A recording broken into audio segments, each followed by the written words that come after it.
Yes. And here we are. We are here. Welcome to Get Your News On with Ron, everybody. I'm a little early, huh? How often does that happen? Not often. You know what I credit it to? I have this amazing English breakfast tea that I've been in love with. Man, I mean, I talked about my tea obsession before, and yeah, I'm really into tea now. I just feel good when I drink it. I feel like happy and optimistic. It doesn't give me the like get up and go that coffee does. So I still drink coffee, but I have this English breakfast tea, and what happened was I made some last night because my girlfriend wanted to go to a movie, and it was going to be a little bit later, and I'd had a long day. So I was like, man, I could use a pick-me-up if we're going to go to a movie, right? But I didn't want a cup of coffee, so I was like, I'm going to have a nice cup of English breakfast tea. So I made a cup of tea, and then once I made the cup of tea, she decided she didn't want to go to a movie anymore. So I was like, well, there's a lot of caffeine in this. I don't know if I want to drink the whole thing now. So I put it in the fridge, and I had it this morning. And man, it just kind of elevates my mood a little bit. It's weird. I can't really explain it, but anyway, a bunch of you guys are saying hey, so let me go attend to that. Red Economics, hello, good morning. Thank you for being the premier chatter. Definitely human. I love you too. Hello, the Patterson. Howdy. What's up, Rec? What's up, Susan? What's up, Karen? Kyle. Lucy says meow. She's actually asleep over on the couch there. You used to be a huge tea drinker. What are you drinking now? Hello, CG. Sorry to hear that, Chris. Hot tea upsets your stomach. With milk? No, I just drink it straight. I am still coffee obsessed, too. Earl Grey, good choice. I love sweet tea, not gonna lie. What's up, Pat? Good to see you. Howdy. Try cocaine, says Balthazar. Man, that really gives me the get up and go. Yeah, I don't know. So I really, I still need coffee too. It's not like I've completely just diverted to one, but man, I really love tea. I've really gotten obsessed with tea. So we're almost at 30. Once we get there, we will start. And I hope everybody is having a good Wednesday. And, yeah, I hope everyone's having a good Wednesday. It's hump day, and I know we missed yesterday. I apologize for that. We missed yesterday because I had to, I was guest hosting Aggressive Progressives. I don't know if any of you guys got to catch it. If you did, I hope you enjoyed it. By the way, how are we sounding today? If you don't mind my asking before we officially start here. How am I sounding? Is it coming?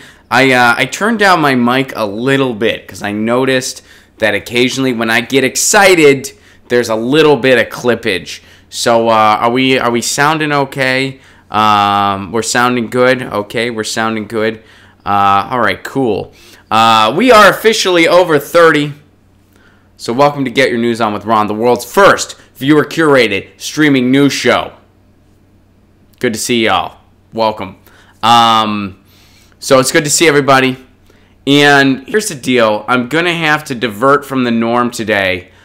A little bit, and I'm gonna have to do something a little atypical because it was requested on Twitter, so I decided I would do it now.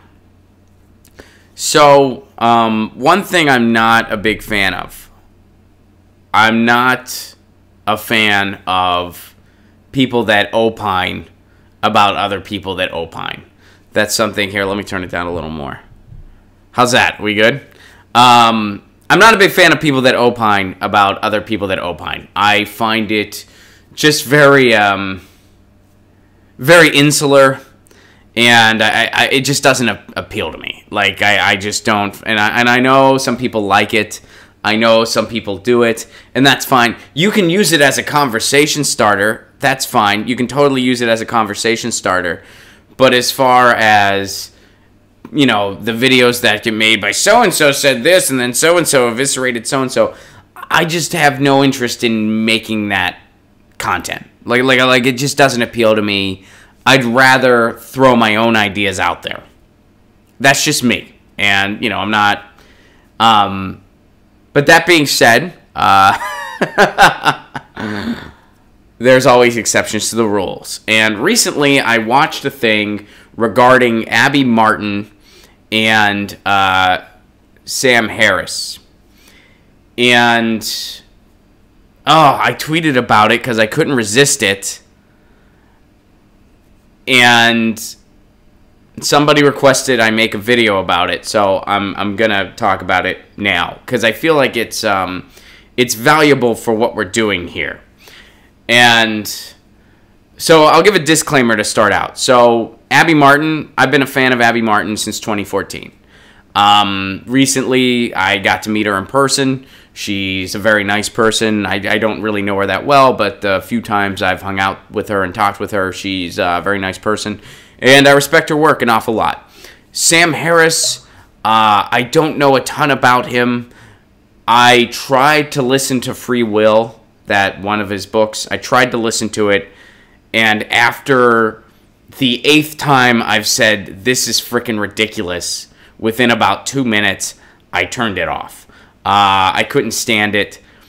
And I'm not a big fan. Sam Harris, would I consider that type of content?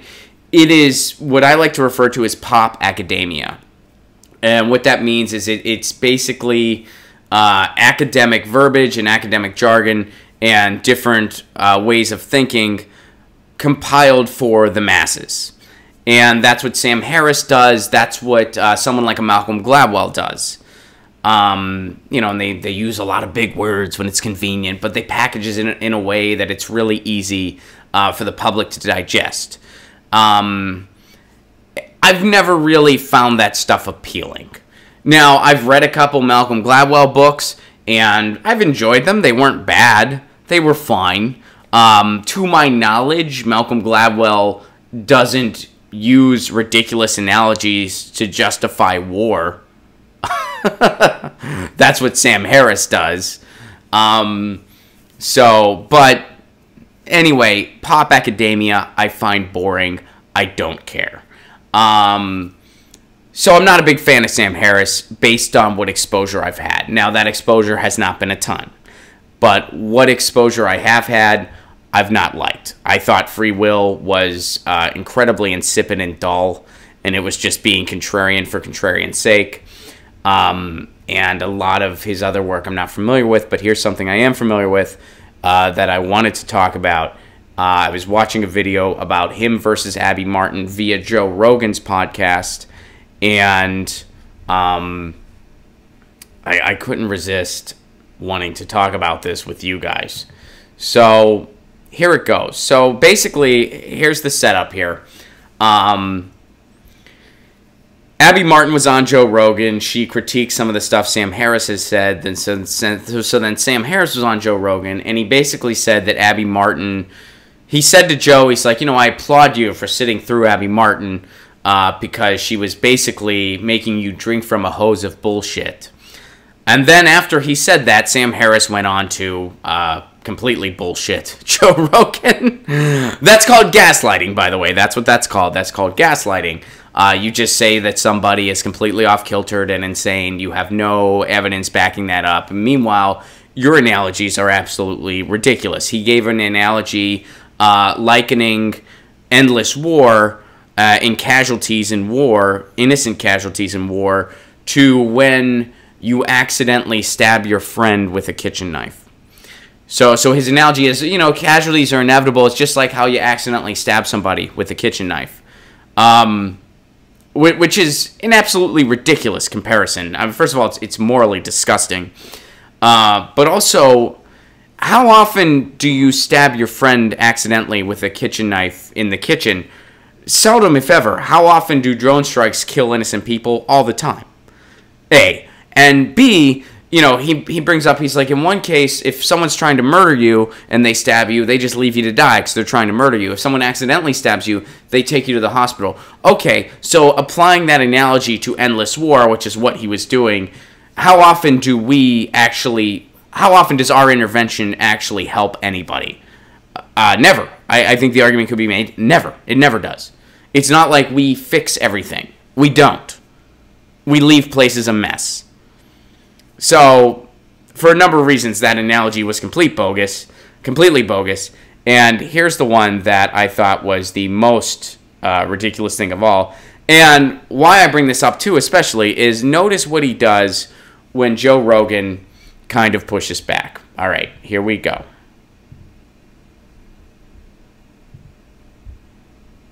Know that some level of collateral damage is acceptable, because otherwise it would be impossible to fight war at all, right? So we know that some level of collateral damage is acceptable.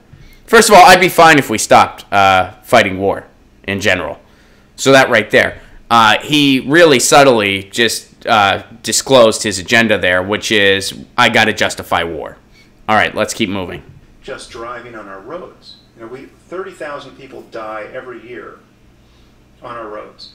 We could dial that number down to 0, right? If we were committed to no death on our roads, we could get there. We would just all have to drive 5 miles an hour. Right, but the difference is that when you're driving, you're not intending on killing someone. It's an unintended consequence of transportation. There's a big difference between that and the unintended consequence of violence. Which is definitely deliberate. Let's get into that. Let's see if there is. This is an unintended consequence, unintended but foreseeable consequence. In fact, certain consequence of our keeping the speed limit. You realize he's comparing traffic accidents to drone strikes and casualties of war. That's what he's doing, by the way. So let's get back to this mental gymnastics. Where it is, right? You and I both know. Let's say we could vote on this. What do you want the speed limit to be? It's let's say it's 75 miles an hour. We know that if we reduced it to 5, there'd be some other costs, and I'm sure there'd be some other ways in which people might die. It would be harder to get. An ambulance getting to the hospital would be hitting a traffic jam, and so some people would die on the way to the hospital site. But leave that aside. We would save tens of thousands of lives every year if we just took all the fun out of driving, or just forget about that. Let's keep the speed limit exactly where it is, but no matter what car you have, there's a governor on it, and you cannot go past the legal speed limit ever, right? So if you're in a 25 mile an hour zone, whatever your car is, you've got a Porsche or whatever you like to drive, it can only go 25 miles an hour, not a mile an hour more, no matter how you hit the throttle, and that would be true in every zone. People would resist that, and their reasons for resisting it is just that driving would be less fun. Right.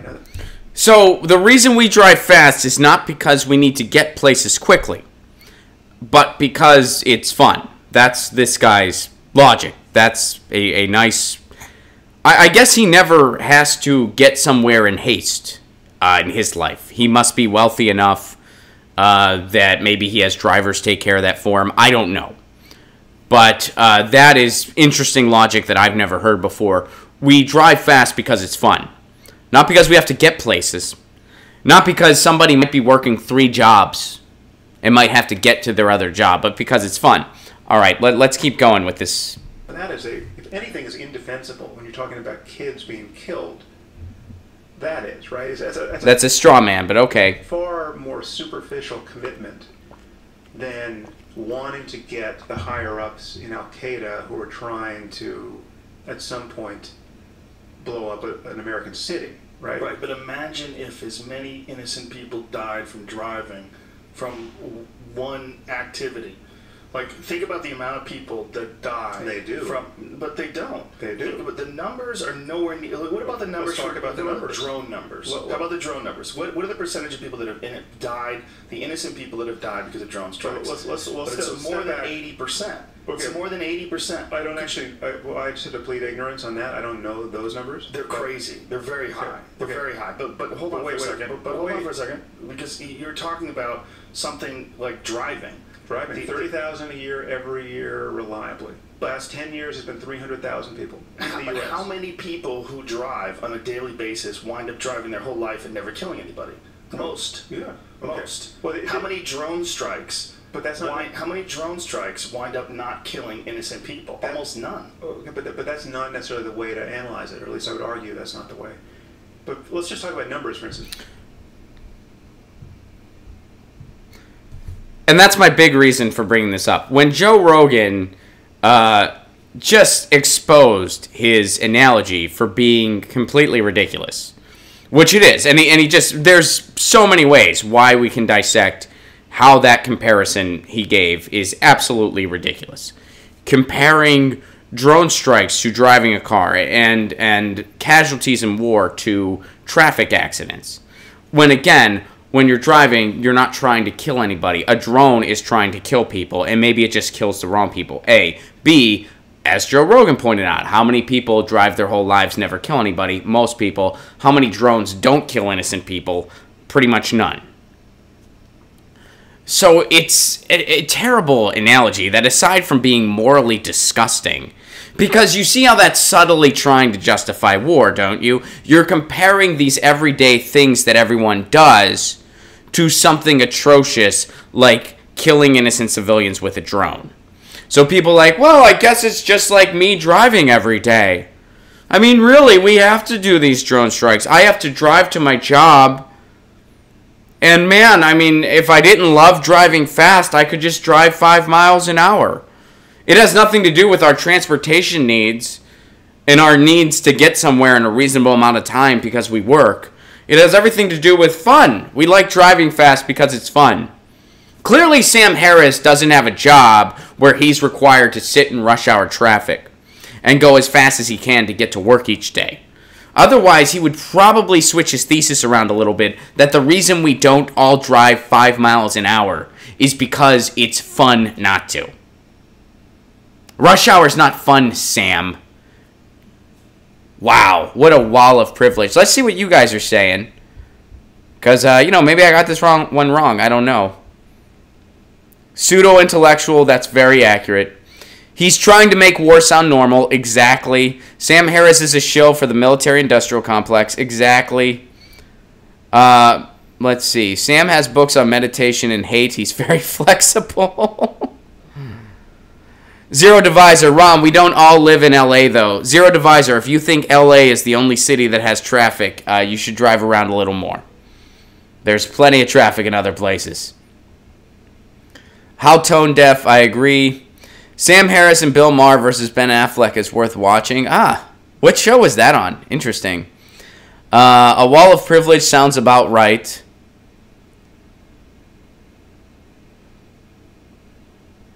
Maybe he meditates while he drives. Maybe. Real Time with Bill Maher. Oh, that's what that show's on. Yeah, well, he's wearing silver spoon goggles for sure. He isn't an honest actor. You should watch that vid for sure. All right, I'll check it out. I like my small town without tons of cars. I feel you. But do you still need to drive faster than 5 miles an hour? I like small towns too. But I bet a lot of people need to drive a little faster than 5 miles an hour to get on work on time. I don't know. I bet you Sam Harris voted for Hillary Clinton. I'd imagine he did. I don't know. Cool. All right. So let's go to the articles. Yeah, So now, here's my question. You can name all the ways that I was a total hypocrite just now. As far as, like, the way I presented that video to everybody. Because one of the big things about Get Your News On with Ron is that I'm not prepared in advance. However, in this particular, for instance, I was prepared in advance. That makes me a hypocrite, but we're all hypocrites. I'm no different. I can wear that. I was totally hypocritical right there. But, yeah. But that was by request. Somebody requested that I do that because they saw it on Twitter, and they were like, please make a video about this. So that's what I'm referring to. And I hope you guys...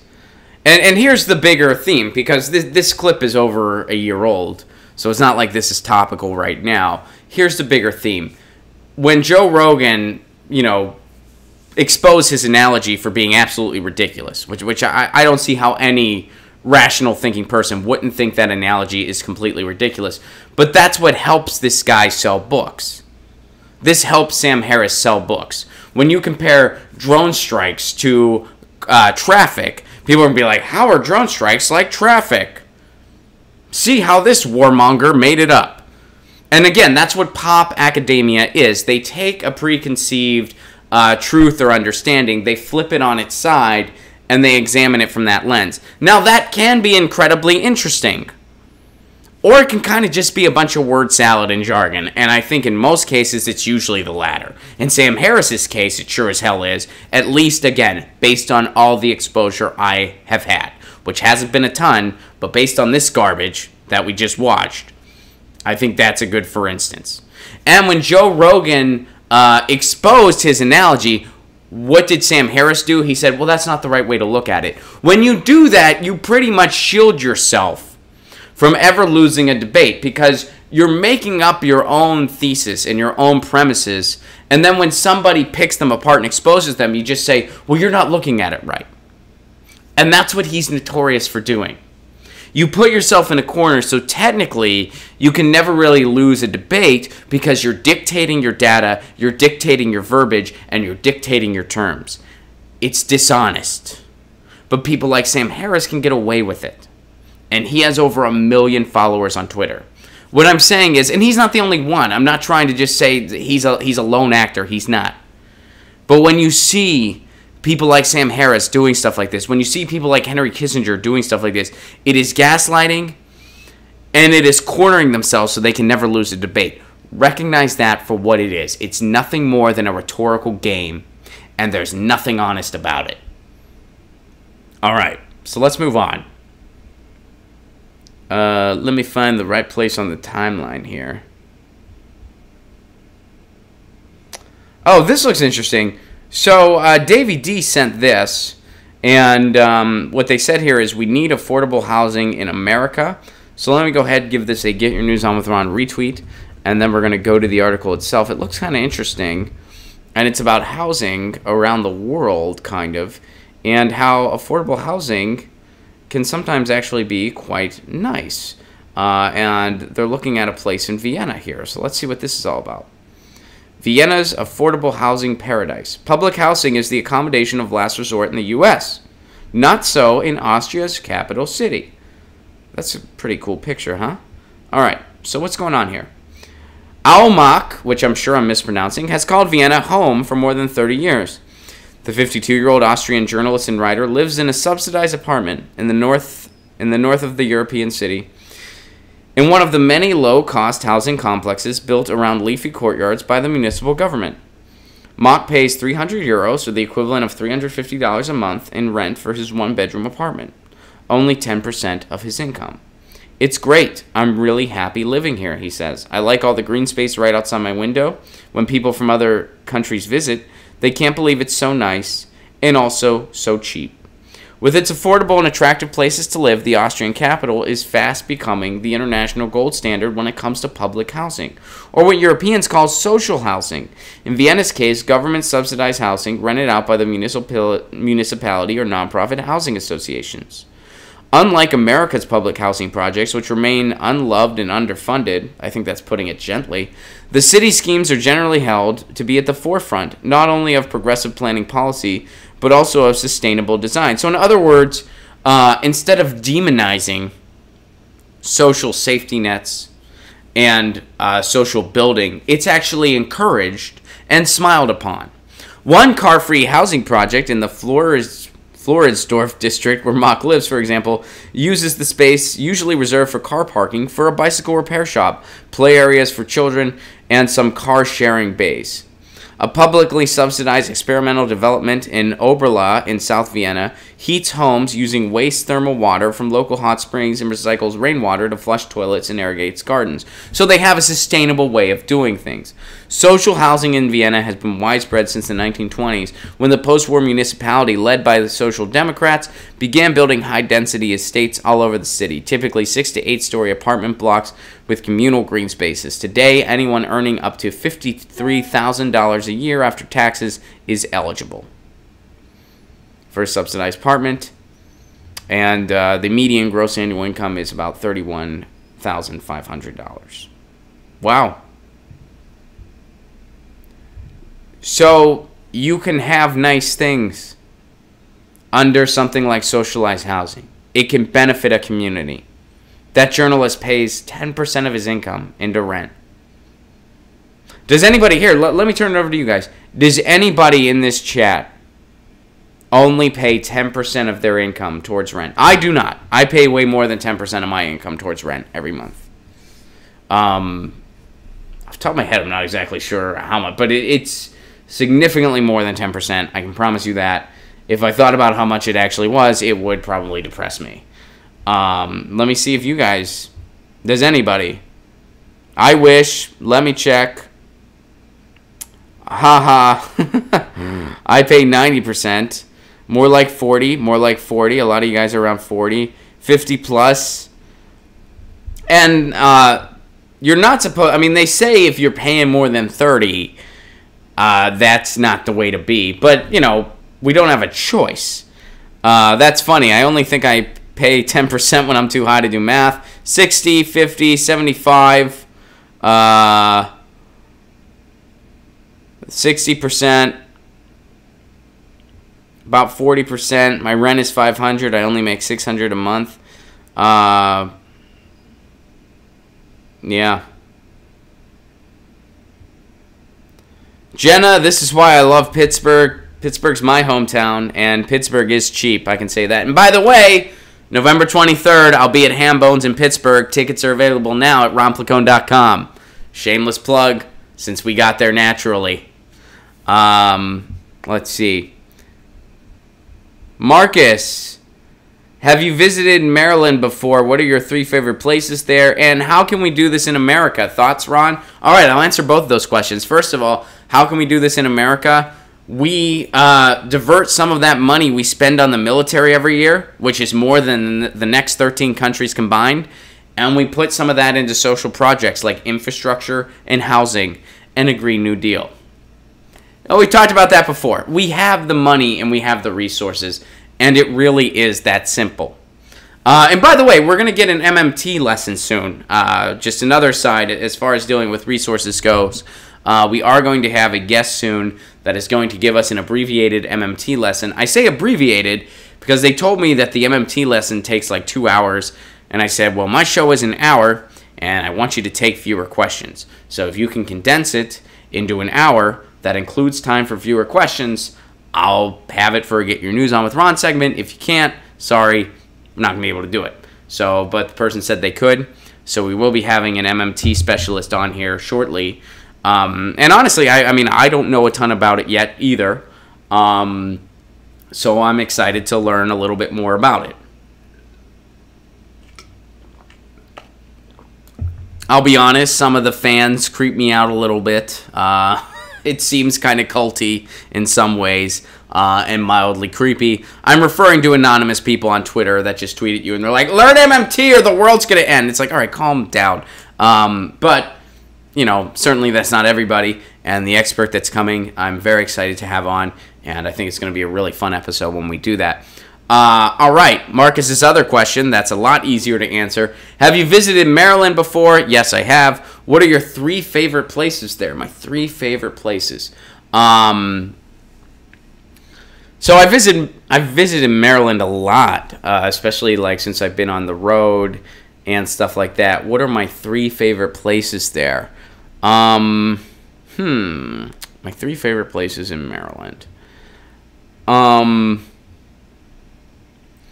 There's this really cool port city, and off the top of my head, I'm drawing a brain fart as to where it is. But it's kind of right on the water, and it's beautiful. And it's Port something. Maybe you can help me out. But that place, Port Deposit. Port Deposit. Port Deposit, Maryland is one of my favorite places in Maryland. Deep Creek, Maryland. I used to go there a lot as a kid, so it kind of has a very special sentimental place in my heart. So I'm definitely going to have to give Deep Creek some love. So I would say Port Deposit, just because it's freaking beautiful. Deep Creek, Maryland is also a place near and dear to my heart. And the pier in Baltimore, Maryland. I love the pier. Like the main pier. I have a lot of great memories there. I saw Jethro Tull there for the first time.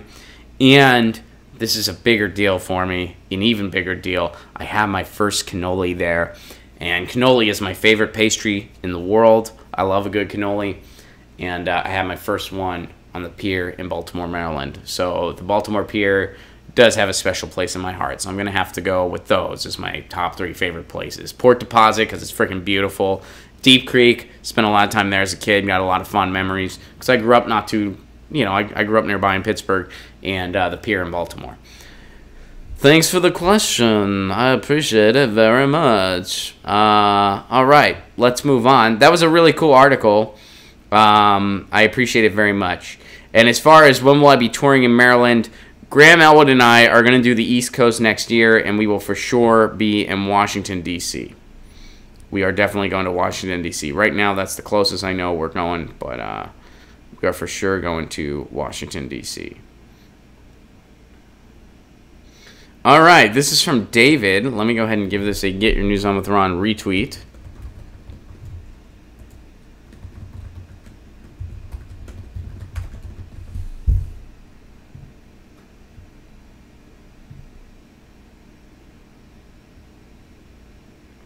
And this is about climate change. Hey, the world is hot, on fire, and flooding. Climate change is here. The worst ravages of climate change are on display around the world. Wildfires have ripped through towns in Greece, floods have submerged parts of Laos, and heat waves have overwhelmed Japan. These are striking examples of climate change playing out in its deadliest forms. No, it's just the devil playing tricks on us. And they're making the term natural disaster an outdated concept. People in Greece were jumping into the Aegean to escape advancing wildfires, according to a report from the New York Times. More than 70 are confirmed dead so far, and some scenes are horrific. Greece is going through an unspeakable tragedy. They've been going through a lot even before this, too, as we all know.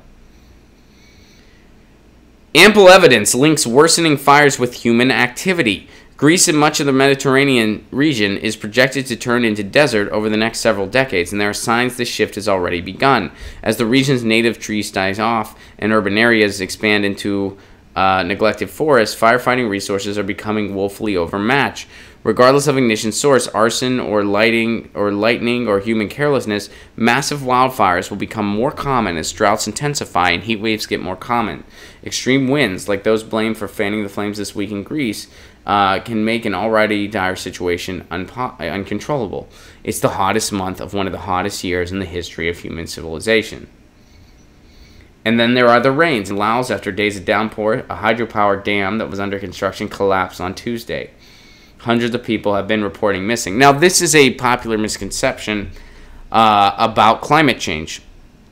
A lot of times people will point to snow in the winter, and they'll be like, we're having blizzards everywhere. There's snow. Where are you now, climate change? Hey, look at all this rain. Where are you now, climate change? The truth is, which Al Gore debunked this years ago. And it wasn't Al Gore directly, it was the scientist he was quoting. But with climate change, precipitation and extreme weather is going to increase because the core of the Earth is getting overall warmer. Even in normally temperate places, the air has been sweltering. Temperatures approaching 100 degrees Fahrenheit hit parts of Canada, overwhelming hospitals in Montreal. All over the world, heat waves are getting longer and more intense. And this is because of our failure to cut greenhouse gas emissions. Well, so there's your dose of optimism for the day. And yeah, it's getting... It's definitely getting bad out there. Climate change is real. Climate change is upon us. Meanwhile, we have a government where half of them don't even recognize climate change. And the other half aren't really interested in really doing anything about it. So we're definitely in a rock and a hard place. And we got to do what we can on the micro level. And by the way, one time somebody told me that I was wrong for washing my car once every 8 weeks, while at the same time telling me fracking was A-okay, which that is the equivalent of somebody telling you a paper cut is a huge health risk, but sawing off your arm is no problem.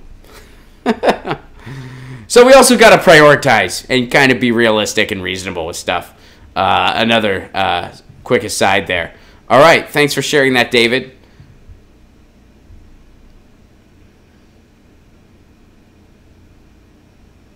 All right, here's something from FAIR that Tim brings up, and this is something worth noting.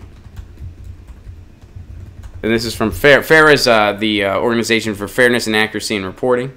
They do some pretty good work. They got some pretty good journalists over there. So let's go over to the article here. Action alert. It's been over a year since MSNBC has mentioned the U.S. war in Yemen. Why has the number one outlet of alleged anti-Trump quote-unquote resistance completely ignored his most devastating war? This is by Adam Johnson, my favorite reporter at FAIR. Adam does some pretty amazing work. As FAIR has noted before to MSNBC, the carnage and destruction the U.S. and its Gulf monarchy allies are leveling against the poorest country in the Arab world is simply a non-issue. On July 2nd, a year has passed since the cable network's last segment mentioning U.S. participation in the war on Yemen, which has killed in excess of 15,000 people and resulted in over 1 million cases of cholera.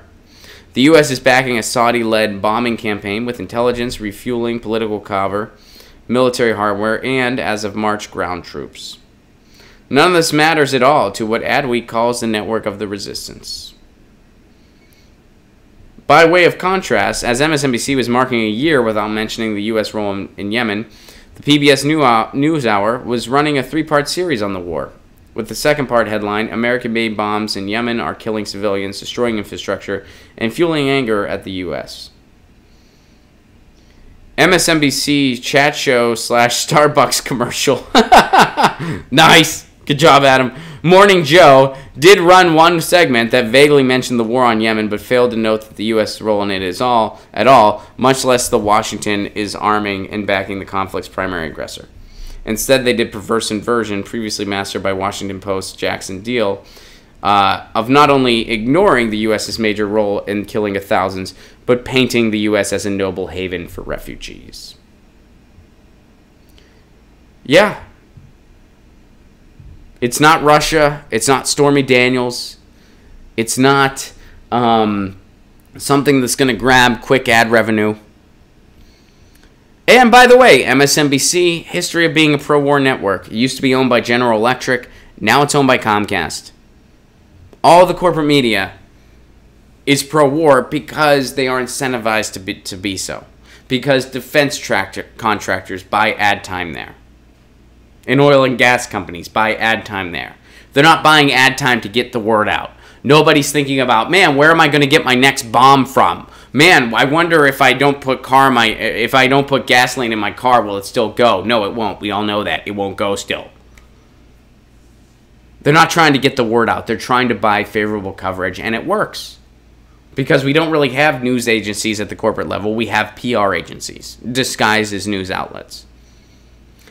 And it shouldn't be legal. MSNBC shouldn't be allowed to call itself a news organization. Fox News shouldn't be allowed to call itself a news organization. CNN shouldn't be allowed to call itself a news organization.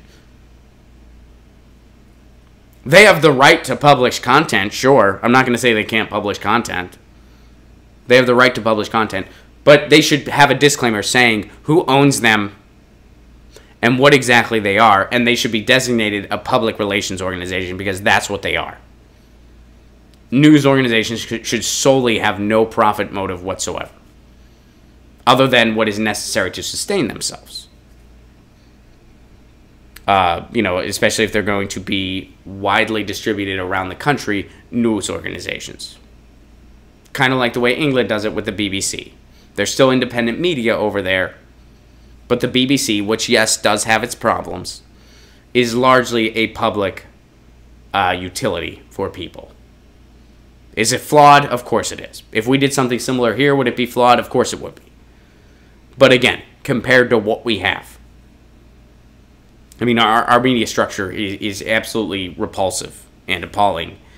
And are there worse ones out there in the world? Yeah, probably. But, I mean, we really, as far as a compromised media structure, our media structure is toxic to the idea of democratic participation. it is actually the complete opponent of it. And I know I'm probably preaching to the choir right now, but, you know, it bears repeating. Thank you for sharing that. That was a really good piece by Adam Johnson. I appreciate it very much. Good find, Tim. Good find.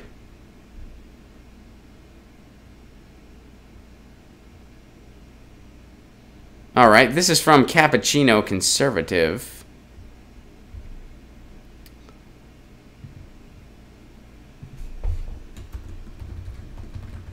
Get your news on with Ron.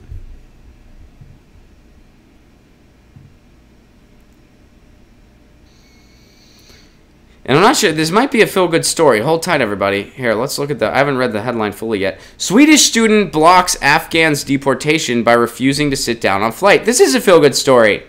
Cool. Maybe. I mean, hopefully it has a happy ending. Let's find out. And I only have one free article left by the New York Times this month. So I gotta clear out my cookie soon. Östersund, Sweden. A Swedish student activist stopped the deportation of an Afghan man this week by refusing to take her seat on a packed Turkish Airlines flight. And her dramatic video of the tense standoff has gone viral. The student, who had a final, and that's the real reason why she did. I'm kidding. That's a joke.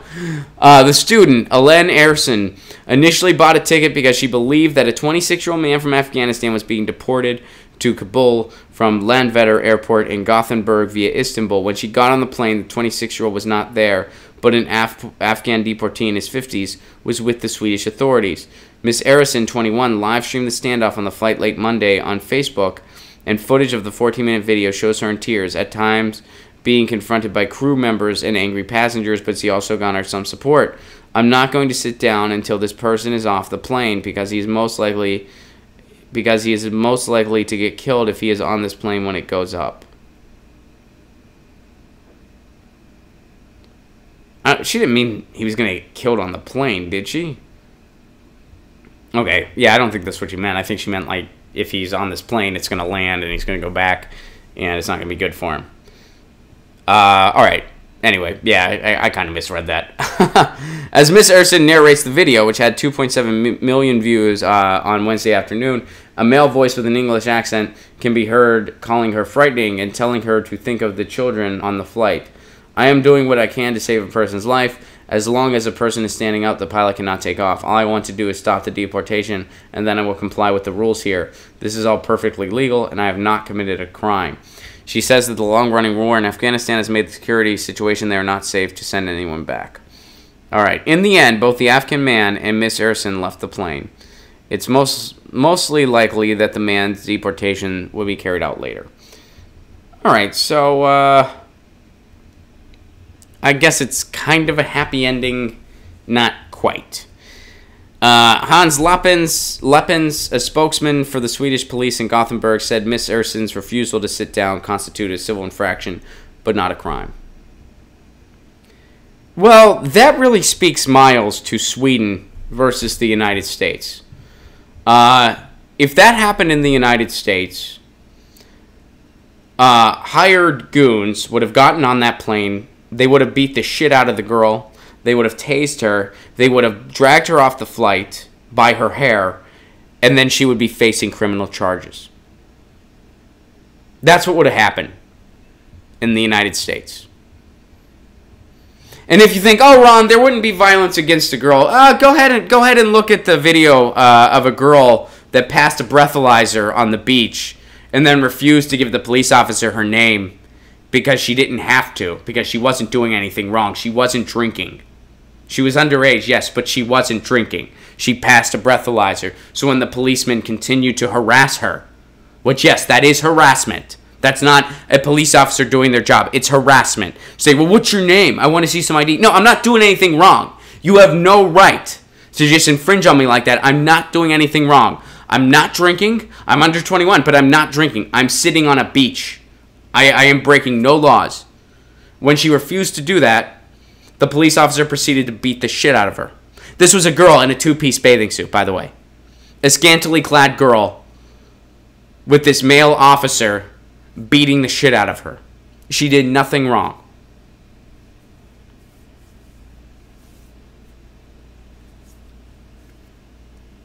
And when I say scantily, I don't mean like, oh, she was wearing that bathing. I just mean like this is a girl in a vulnerable situation. She's in a bathing suit because she's on a beach and a police officer beats the shit out of her.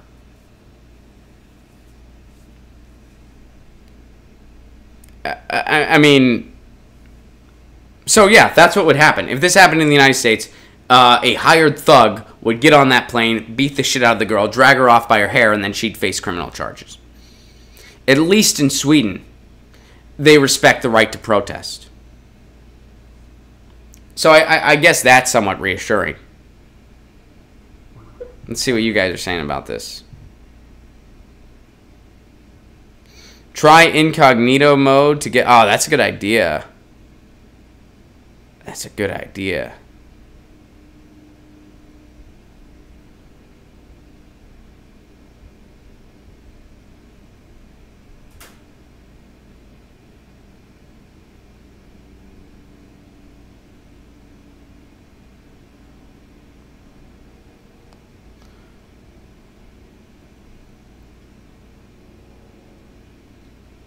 Yelp gave Gettysburg a 4 score. Huh. Please expand on how MMT people are culty. I'll send you some tweets, Mars. I'll send you some tweets.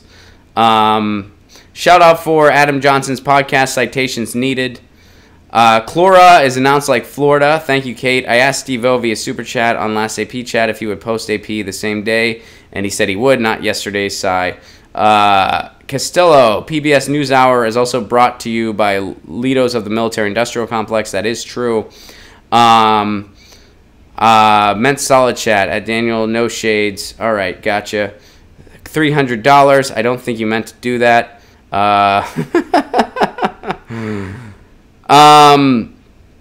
Yeah, Kate, email me and we'll get this sorted out when I get the.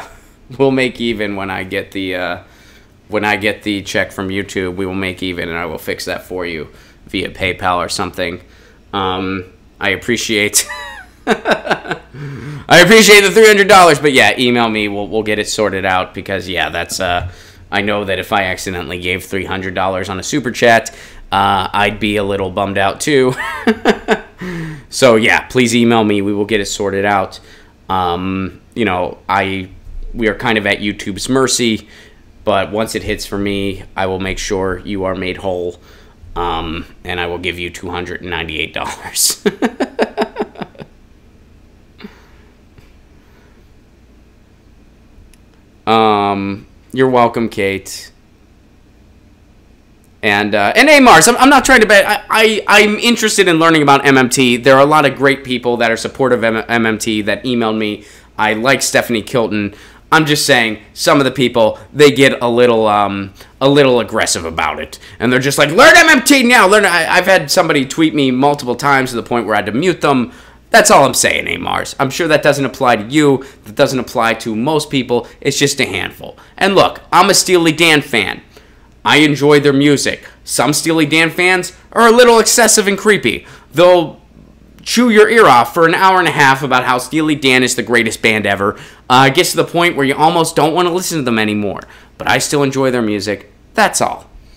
Ron, you're awesome, stand-up dude. Well, that's very kind of you. Balthazar, damn it, I meant to give $399. You can make it right, Balthazar. You can make it.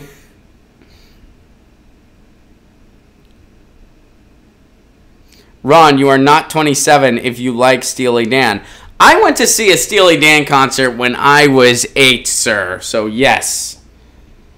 And yeah, I wasn't gonna... What was I gonna do? Be like, oh, tough shit, Kate, like in front of everyone. Sucks to be you, and then end the stream. That would be funny if I did that. I would never do that. That would be kind of... I'd be like, oh, Kate, wow, that's all right. Stream's over forever. I just go off the grid. If somebody accidentally gave me like $3 million, I might do that. I'm just kidding. That wouldn't happen. They wouldn't be able to. That'd be so funny. That's a script waiting to happen. So this YouTube sensation I'm not a YouTube sensation. This YouTube guy, someone accidentally gave him $3 million.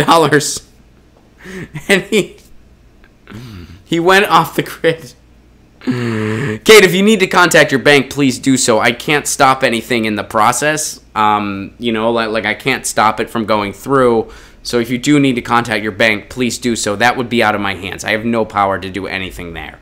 But if it's not going to cause you any problems like bouncing or anything like that, then once it goes through, email me, keep in touch with me. We will make it good so you get that money back. That's not a problem. That's something I do have the power to do. As far as stopping it in the process, I can't do anything on my end there. There's nothing I can do there. But yeah, anyway. And don't worry about it. Don't be embarrassed. We've all made mistakes before. I mispronounce shit every day on this show. But yeah, as long as your bank account's not gonna like bounce on you or anything like that, you don't have anything to worry about because I will make it good for you. I promise. Just don't forget to email me about it. Give the refund in T-shirts and show tickets. That option is available, Kate. If you want, if you want a bunch of T-shirts and show tickets, I will get. You can give shirts to all your friends.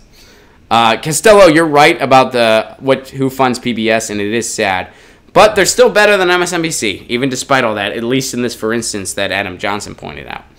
Ron, check out HR 3057. I need to do that. You know, Balthazar, what you should do to make it awesome is tweet me something about it, and then we'll go through it on the stream. So it won't just be me trying to remember it on my own. It'll be all of us going through it. So tweet something about it. You can just tweet the thing itself, and then we'll do a special thing on it. You know what I mean? So do that, bro. But thank you for the super chat contribution. Here is the... Let's see, what else have you guys... I lost my place on the timeline. I apologize. That happens. Okay, this is from Sam. All right, we're up to Sam. I just go in order here, and I know I don't get to everybody, and we're probably not going to get to everybody. We're definitely not going to get to everybody today. But I appreciate you guys participating, and I appreciate you guys trying your best and all that, and I know I try my best. So this is from The Hill, and let me get to the article here. And this is about media consolidation, something we do like to talk about a good bit on this show. So, what's going on? Cox Media Group is considering selling 14 local TV stations. Now, Cox was the group that I believe merged in the first place. Cox Media Group announced Tuesday that it is evaluating its ownership of 14 local news stations around the country, saying the move will likely result in the company losing full control over the stations. Over the country might not be a typo. Cox President Kim Guthrie said in a statement provided to The Hill that the company is pursuing strategic options for its ownership or other interests for the 14 stations located in major media markets, including Seattle, Boston, Charlotte, and Orlando. It's important you know that this decision was not taken lightly by the company or the Cox family, Guthrie wrote, adding that the company will be thoughtful in our evaluation of possible partners and the impact these changes will have on our people.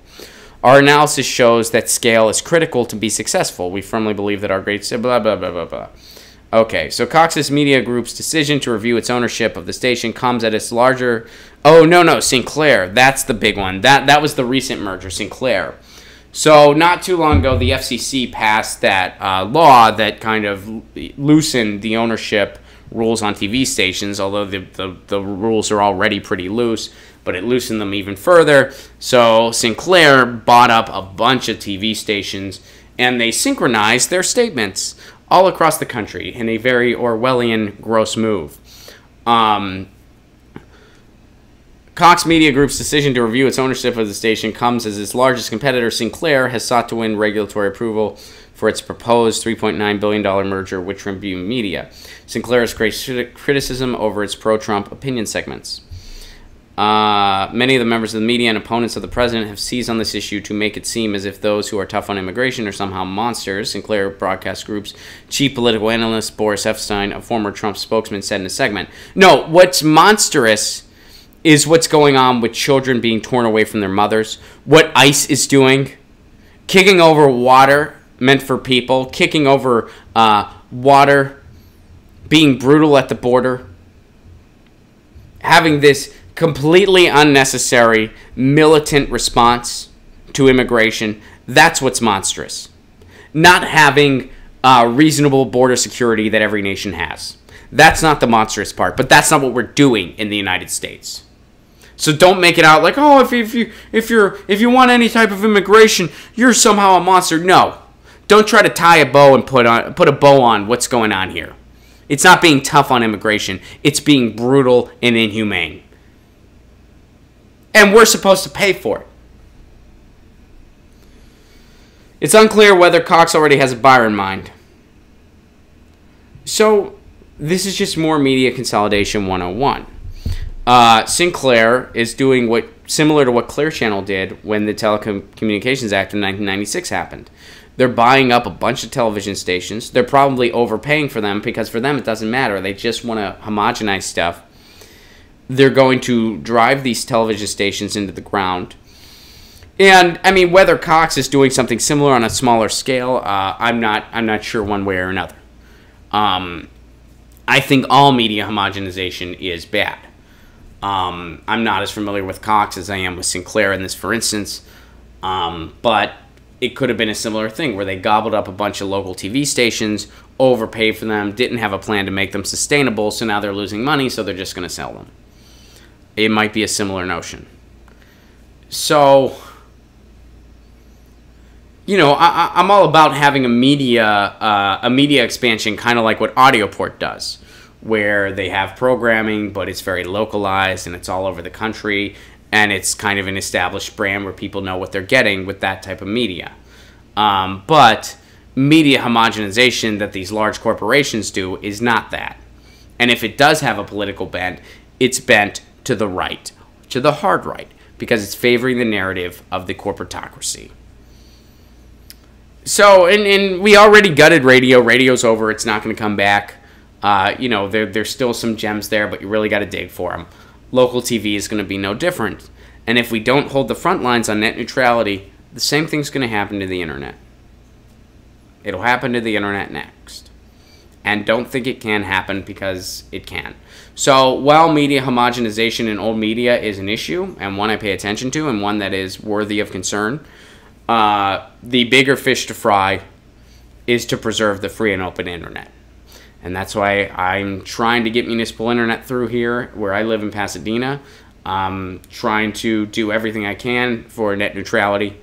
And that's something we really have to be vigilant about, because the old media is not going to come back. It doesn't work that way. It doesn't come back. And if we lose the internet, which we might, it could happen, it ain't going to come back. It doesn't work that way. All right, let's see if we have time for one more. Thank you for sharing that.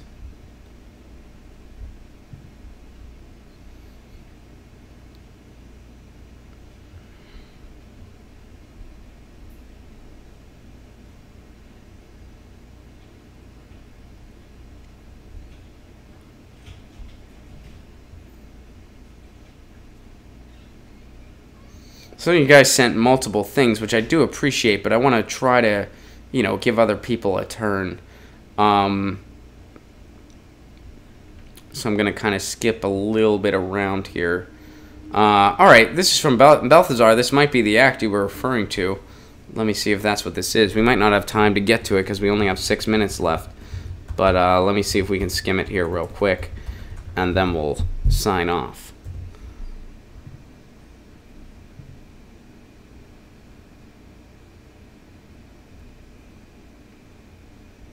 Fair Representation Act. All right, so that is basically what this is.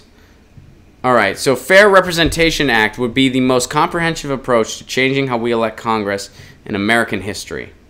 Political polarization last year reached its highest level since the Civil War. They're talking about gerrymandering. The Fair Representation Act aims to transform the American system in what one organization calls the most comprehensive approach to changing how we elect Congress in American history. So what would the bill do? Change House elections from winner-take-all to ranked choice voting. I'm for it. Yes. Ranked choice voting is a ticket to getting more parties involved. It's a ticket to breaking up the one-party monopoly. And And I said one party because that's how many parties we have. We have one party. It's the money party. Mandate that each state with 6 or more House members create multi-member congressional districts. Yes, all districts would elect between 3 and 5 members. The total size of the Congress would be the same, but individual districts would be geographically bigger and in most cases more demographically diverse.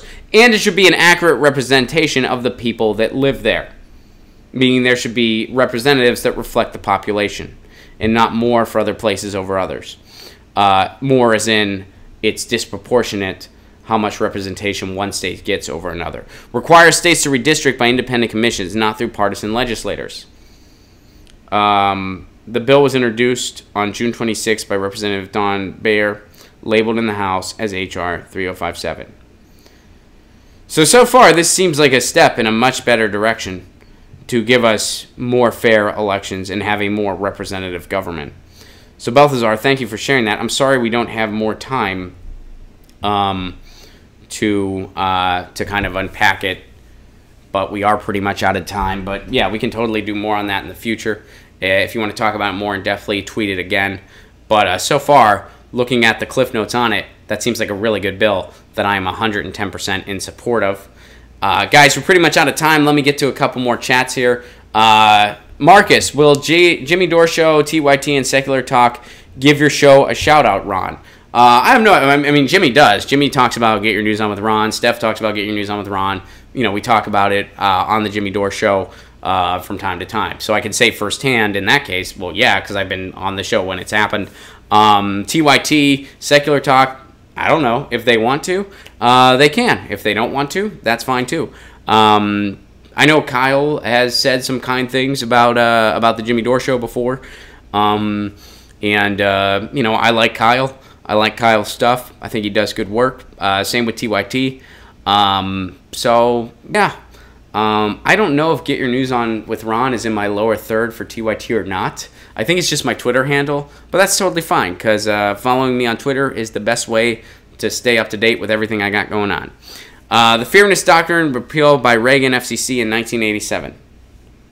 It's a good reminder when we're talking about media consolidation. Thank you for that, Balthazar. Let's see.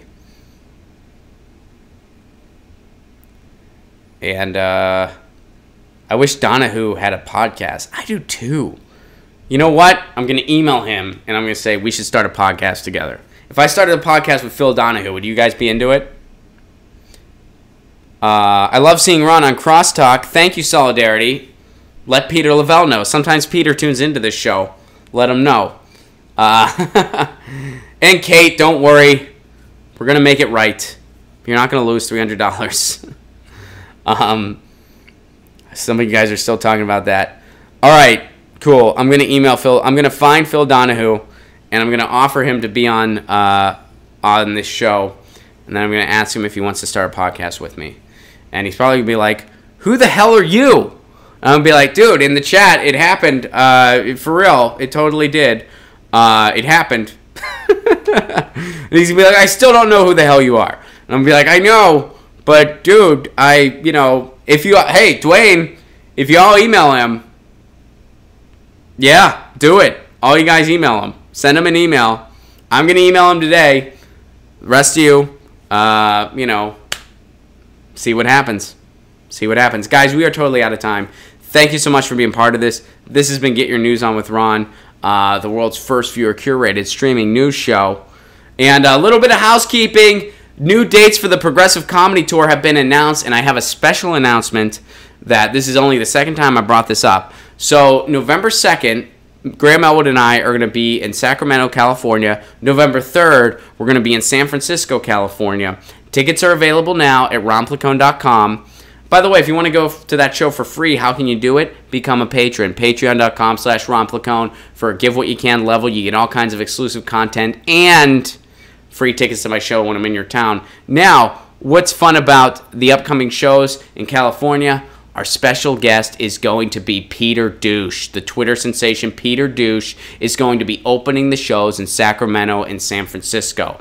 At Silly Rabbit is his Twitter handle. He is one of the funniest parody accounts on Twitter, in my humble opinion.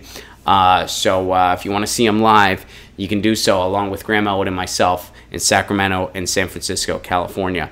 Also, Pittsburgh, Pennsylvania, I'm going to be there November 23rd at Ham Bones. I hope to see some of you guys in my old hometown, Pittsburgh, Pennsylvania, November 23rd. Tickets for that also available, ronplacone.com. I love you all very much. We are totally out of time. I will be back tomorrow, same bat time, same channel, 10 a.m. Pacific Standard Time. I love you all very much. This has been Get Your News On with Ron. Stay safe out there.